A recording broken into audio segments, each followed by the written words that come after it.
Hey there, it's Steve from Serious Keto, and in this video I am going to be doing a review of the Live Carb Smart Bread from Aunt Millie's Bakery.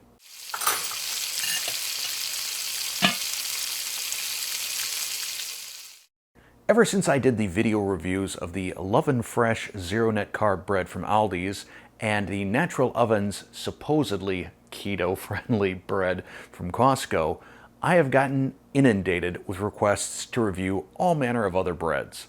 Unfortunately, a lot of these can be difficult to find. I think a number of them are sort of regional, but I had one of my viewers, Kyle Volk, send me 2 loaves of this bread from Aunt Millie's. I have the wheat and the 5 seed. Both of them boast only 1 net carb per slice. For the wheat, we have 13 grams of total carbohydrates, 11 grams of dietary fiber, and the rest is made up by allulose, so that'd be like 1 gram.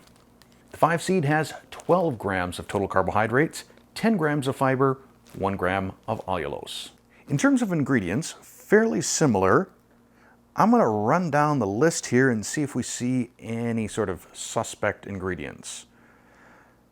Resistant tapioca starch, wheat protein isolate, inulin, yeast, wheat gluten, oat fiber, allulose, wheat dextrin, guar gum, soybean oil. Not real thrilled about that. Potassium chloride, salt, vinegar, blah, blah, blah, blah, blah, blah, blah. Looking all right. Over here on the 5 seed, essentially the same thing, but a lot of seeds. Flax seed, sesame seeds, black sesame seeds, sunflower seed, carrageenan, soybean oil. So both of these contain soybean oil, which I'm not thrilled about. I mean, I'm not like dogmatic keto, but soybean oil is really a pretty garbage oil, and it's something I try and steer clear of. I'm going to have 1 slice of each. I'm going to cut them in half, toasting half and eating the other half as bread. For the sake of the blood glucose test, I'm just going to eat them plain.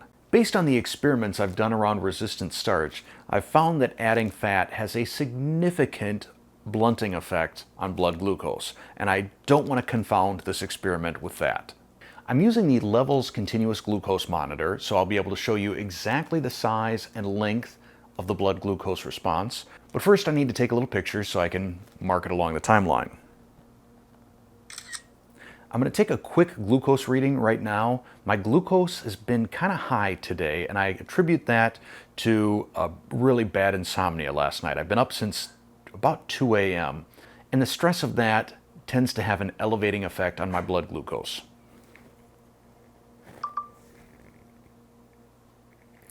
So I'm starting off at 103, which is a bit high for me. At this time of day, I'm routinely in the upper 80s, lower 90s. But to me, what's less important is the starting point versus the actual amount of blood glucose increase that we see or don't see. We'll start with the wheat bread. First off, the texture, very nice. It's pliable, it's soft. It does not smell especially bready. The 5 seed seems not quite as moist. It kind of cracks a little bit when I bend it. Also not a huge bread smell. Now the straight up bread test. When I was initially chewing it, I liked it. But there's something at the end that is almost sort of a powdery sensation in my mouth. That's the only way I can really think to describe it. It's not especially gritty, but there's something that I still felt sort of on my tongue and on the roof of my mouth that I kind of had to make a couple of those sort of motions to get rid of it. And it doesn't have a strong bready or yeasty sort of taste to it. Next we have the 5 seed bread. I like this quite a bit more. I really like the texture that the seeds have, and I'm not getting that sort of powdery mouthfeel to it either. If I made this bread myself from a recipe I created, I would be pretty proud. With the exception of the soybean oil. I think I would be a low-carb hero. This is some pretty good bread. And now we have the toast. I sure wish I had some butter on this. So the wheat bread, I think, is better toasted than it was just as bread. I'm not getting the powdery mouth coating feel, but I'm still getting something. Mostly the roof of my mouth, a little bit on my tongue. I can tell you that toasted, it doesn't seem to have that gluten network that holds things together quite so well.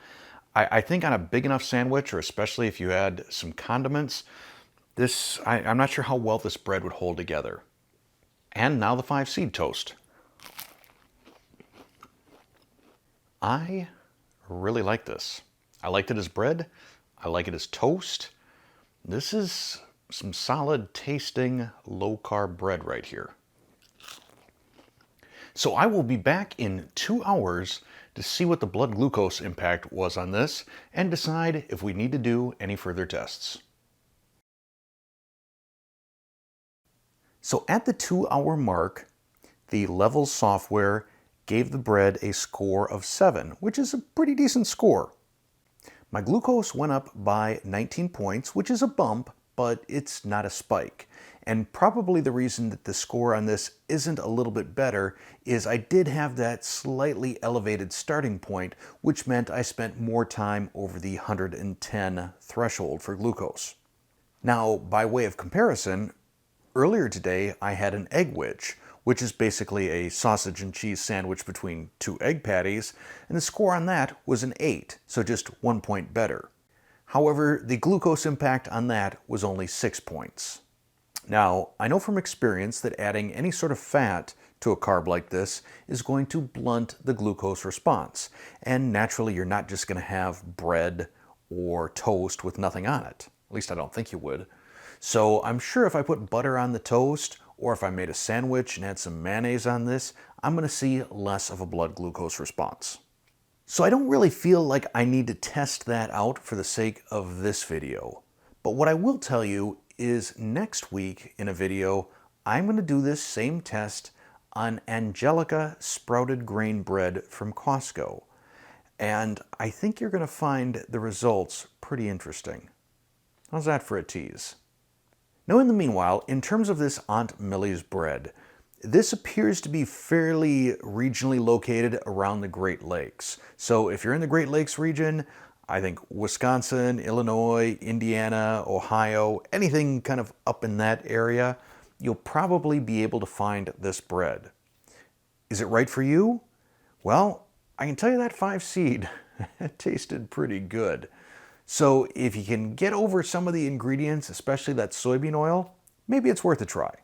So if you found this video helpful or interesting or even remotely enjoyable, click that like button.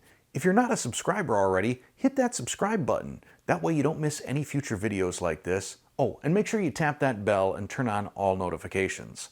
And lastly, if you want to help out the Serious Test Kitchen and help fund videos like this, reviews and tests and things like that, click the join button and see what memberships are all about. Thanks for watching.